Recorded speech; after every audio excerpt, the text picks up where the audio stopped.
Pila ka food delivery rider nagakangawa sang ila seguridad kasunod sa kamatayon ni Joe Marie Sanchez ng tiro patay sang gwardiya sang isa ka bangko sa Iloilo City. Si Zen Kilantang nakatutok. Marso 31 sang natiruhan patay ang food delivery rider nga si Joe Marie Sanchez ang gwardya sang bangko nga si RG Solis sa J. De Leon, Iloilo City. Nagugat ang insidente sa pagtungtong ni Sanchez ang gindulo nga pagkaon sa lamesa sang gwardya. Dito nagumpisa ang pagbinaisay sang biktima kag ni Solis, bangod na basa ang logbook kag dokumento. Ging kasubo ni Chris ang pagkamatay ni Sanchez. Madugay na sila nga kilal-anay bangod updanay man sila sa daan nilang kumpanya. Para sa iya, isa ka maayo kag mapisan nga tawang iya abyan. Mayum-yum na daw, wala kagayanas. Balon nga isa YC galing ambot lang sang security nga to kung ano yung problema sa light nga. Kalabanan sa mga delivery rider ang nagakabalaka sa ilang seguridad, gani doble halong na ang mga ini.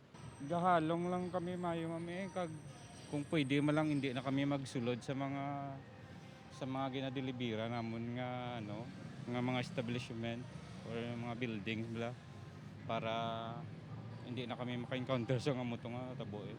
Nagapangayo naman sang pasensya kag pag-intindi ang mga rider sa ilang mga customer kung madugayan sa pag-deliver sa mga order. Na ano kami kayo ang pasensya sa sabla. Basta lang gid ma'am. Ang courtesy sa customer gid ma'am.